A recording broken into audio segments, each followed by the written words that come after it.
Well, good evening, friends. Mark Holmes here, and as always, I want to thank you all for watching, commenting, subscribing, and being part of the Jobu Sports Report as we bring you updates on the draft.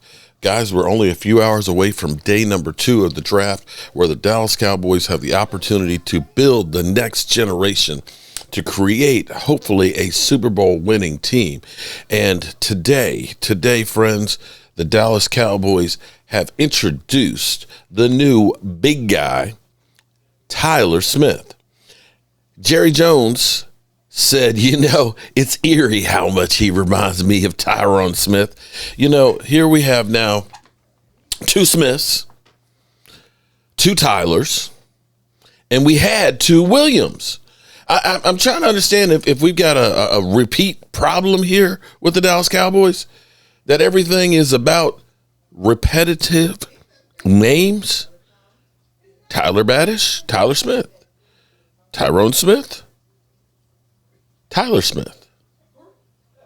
Be that as it may, he is the latest of the Dallas Cowboys, and let's hope that he is going to be a mauler. This is what we're hearing, that this guy is going to be the real deal as far as being that aggressive natured guy. He wants to bring the mob back into the mentality. He wants to be a throwback type of a player. He is a guy who wants to beat the hell out of you.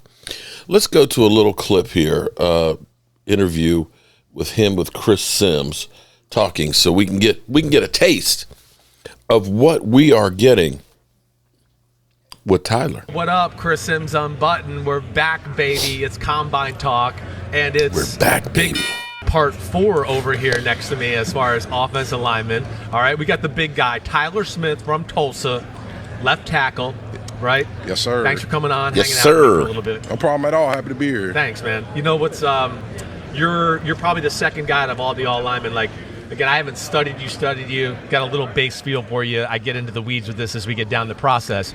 But everything you look at is always, you're another guy that's mauler, killer, best run blocker, PFF, #1 graded guy.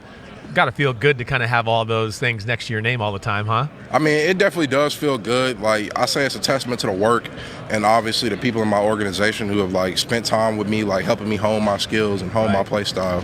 So, yeah, it does feel good. Yeah, I mean, that's what you're here for, right? Right. Yeah, so, I mean, I always love, anything that gets you to switch your flip. What is it? Because you're cool, I can see you're laid back, but watching what I've seen just a little bit, you like to kick the shit out of people. I mean, yeah, I definitely feel like I'm a tone setter. That's a big thing that we stress in our program is, setting the tone at the line of scrimmage. And when we line across from anybody on the other team, we see them as an enemy. And, you know what you got to do to enemies. You got to kind of let them know put them there. Down. You got to let them know where they at. They ain't your territory. That's definitely something I try to stress. Definitely. How did you end up at Tulsa? I mean, here we are. You're going to be, a pretty high draft pick.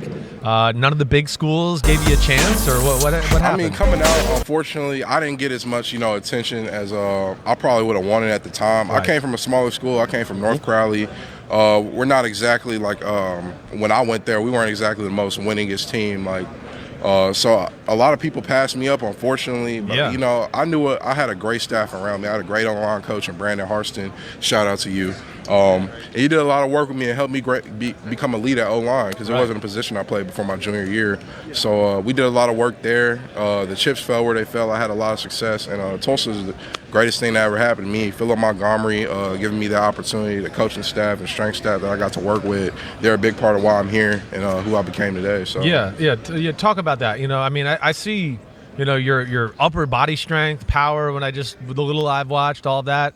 I mean, what's the area that you feel really good about going into the NFL and going, man, I'm good here? And then what's that area where you go, damn, I got to get a little bit better at this? I definitely feel physically, I don't have too many questions physically for the NFL. Strength and movement the strength, stuff, power, movement, all that stuff is definitely there. Right. And, that can be used. I definitely feel like I want to become more of a technical player. I do have a mauler mentality. I'm able to produce really well, and at a high level. But I just know if I become more technically tight, efficient, and refined, that I'll be producing at an extremely high level, and I'll be able to reach a lot of my short-term and long-term goals quicker. No doubt. Your natural ability pops, and I mean, it really does. You see it. But you want to refine some of those things. One thing I look at, your anchor, right? right? Like as far as just getting your ass down when somebody tries to power rush you. I see you on tape a little bit. You're so strong up top. You just go, my anchor. I'm going to just stop you with my damn 2 arms. Right. You know, those are the things you're talking about. Just getting a little bit better at, right? Right. Yeah. All right. 6'6", 332. You still at that right now? I'll say I'm very appreciative of the program for giving me that 6'6" moniker. I feel I'm probably closer to 6'5". Right. If I measure 6'6", amazing. Yeah. I'm like Michael, but that's why you get your hair up there. You're trying to get an extra few my inches? hair up there. It might give me a few extra inches. Hopefully they let me keep it. Like I'm hoping to. And what about the weight? Where are you at right now? I'm probably like 320, 325 right now. Yeah. Like so I'm around there for sure. You got like. Are you a guy that's got to watch what you eat, or do you have to eat a little to stay there? I definitely try to watch what I eat, Yeah. just so I can look a little bit more cutty. Like, Right, you do look a little cutty. I look good for the ladies, bro. Like I'm not a guy who like typically struggles with weight. Like when I was a freshman, I was definitely heavier. I came in probably like around 340, 350. But like just having a strength staff around me, changing my diet, changing my like my habits, like when it came to like eating and stuff, like that really just helped me kind of slim out to where I am now. Gotcha. Where was the moment where you like kind of knew you got a chance, where you were like, okay, wait, I got to college, that's cool, but when in college did you go, I think I can go next level here? I definitely say I was lucky to have a guy, and Travis Gibson, he plays for the Bears now. But, like, I knew coming in, like, he was our NFL guy. He was our NFL talent. And, like, just being able to practice against him and kind of hold my own, like I kind of realized it then that after our 2020 season, we had a lot of success. We went to the championship. Yep. Zaven Collins, obviously, first-round draft pick. Buckets Award winner, amongst others. Like, he went where he was. And I kind of realized for me, I had a great season, too. Like, that's a season I got a lot of accolades. Yes, right. That it was very possible for me in the future to kind of go to that same place those guys went. And, like, be able to do things that similar to them. So that was monumental in building my confidence, just being around and going against those guys. Yeah, sure. You see other NFL guys and you go, I can do this too. I mean, I'm with you there, no doubt. All right, so this is personal to me right here. Okay. Because you're from Texas, right? Fort Worth. All right. I went to the University of Texas. I don't know if you know that. I'm from Jersey. UT? I went to UT. They didn't recruit you? I'm sick of seeing people here from the state of Texas, and none of them went to the Texas. What the hell's going on at my old school? I mean, you really have to ask them. Like, I don't know, like, if like their area recruiter just wasn't aware of me. Like I said, I went to a smaller school.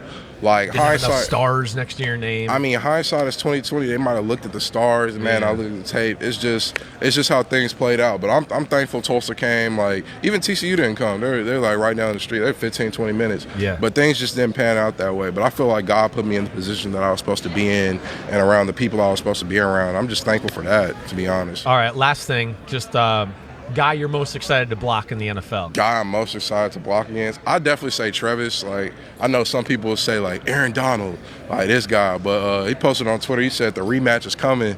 I was like, okay, Trev, like, I see what you're talking about. But if I could go against him, like, at any point in time, that'd be hella cool just to kind of get over on him. You just want to get over on something personal here. Yeah, if I could block Zaven, that'd be cool, too. Yeah. He lines up on the edge or has that capability. That's what I'm saying. He'd be a guy now. Like, he is. He can move around. So definitely blocking them would be cool.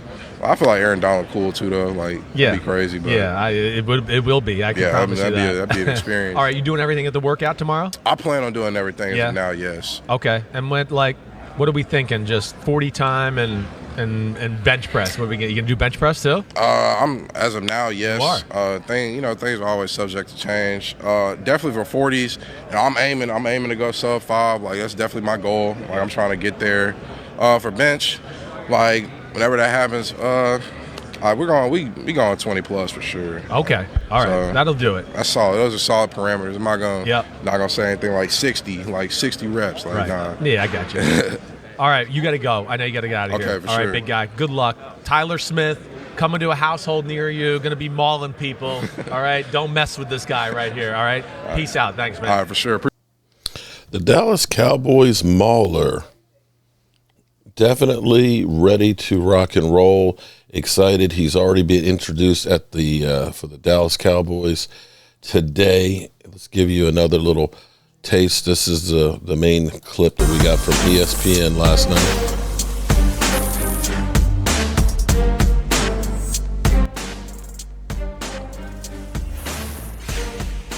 He is a mauler. He could be a beast, guys. Definitely. Boom. You see him. Look at that. Keep your ass down. He's telling you, keep your ass down. This is what I like, is that he can pull. He nicked 2 guys on that play. Boom. Look at that. Take him down. Take him down. Fall on top of him.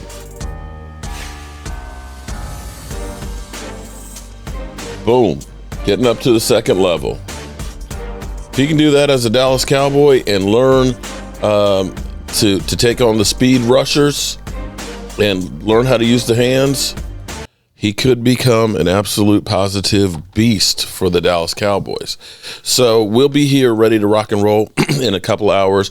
We'll have the Zoom link up in a little bit for channel members to be able to call in to give us your thoughts and everything else on the draft. We're going to have a fun again tonight.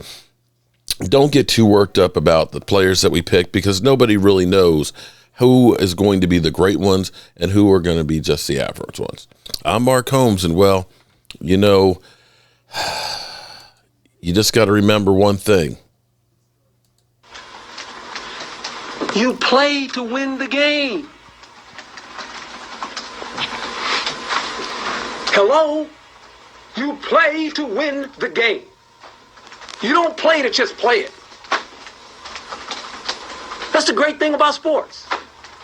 You play to win. And I don't care if you don't have any wins. You go play to win. When you start telling me it doesn't matter, then retire. Get out. Because it matters.